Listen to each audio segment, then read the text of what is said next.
Hey everyone! In this video, I'll show you how to get started with Texture Stamper and go from a blank terrain to a fully textured result in just a few minutes.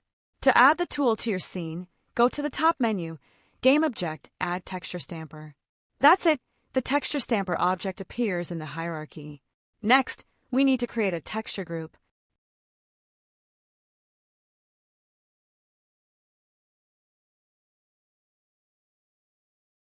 Now let's add textures to the group. Just drag and drop your terrain layers directly into the group. Before we can stamp anything, we need to make sure those layers are actually assigned to the terrains in the scene. Click Add Missing Resources. This button automatically pushes all your MegaWorld layers onto every terrain object in the scene. No need to do it manually for each one. Now take a look at the Resources controller. There are two more useful buttons here worth knowing about.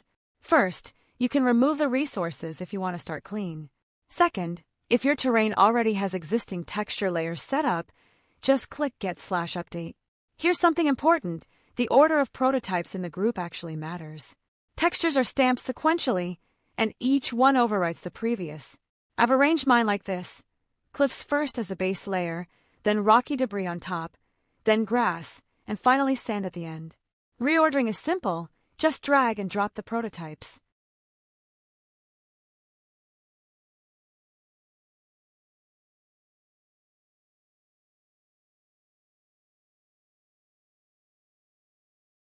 Texture Stamper works within a defined area. You can see it as a rectangle in the viewport. Everything inside this area will be textured when you hit Stamp. But if you want to cover the entire terrain, there's no need to manually dial in the size. Just click Fit to Terrain Size, and the area snaps to the terrain bounds automatically.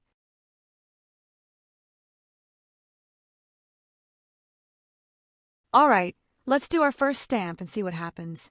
Everything is covered by a single color, sand, the last prototype in the list. That's expected. We haven't set up any masks yet, so each texture is completely overriding the previous one. Here's a useful trick for setting up masks. Disable all prototypes except the one you're currently working on. I'll click Stamp again. Now the terrain shows only that one texture.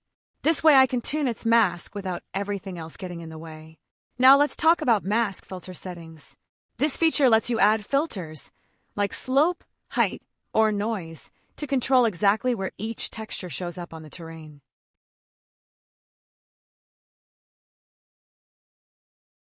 You can combine as many filters as you need to get the result you're after. Let's add a slope filter. This limits the texture based on the steepness of the terrain.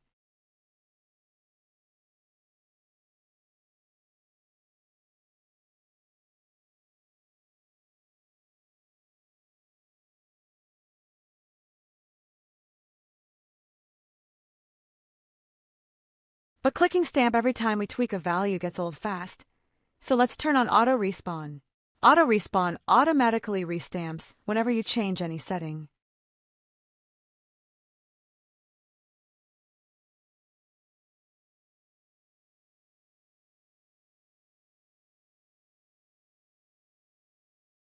Great, let's move on and set up the rest of the textures. Same idea for each one.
For grass, I'll also add a noise filter.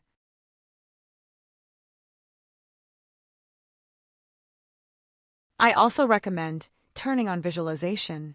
It shows you exactly where the mask will be applied right in the viewport.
And finally, sand. I'll start with a height filter and set the height range.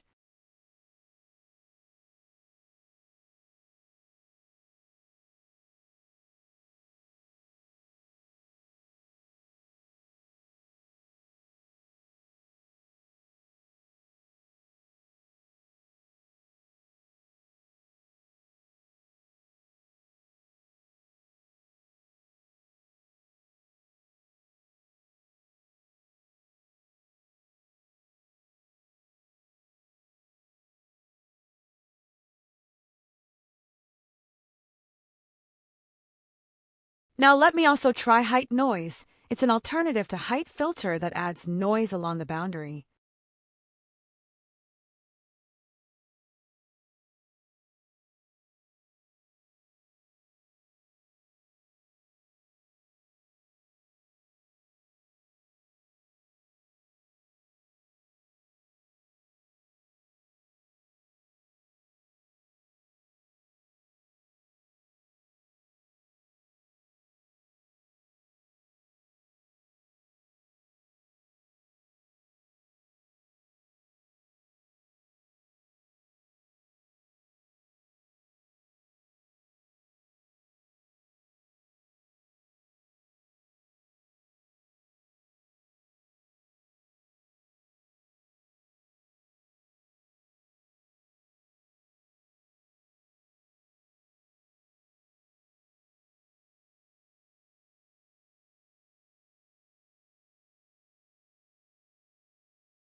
I like how it looks, so I'll go with this one.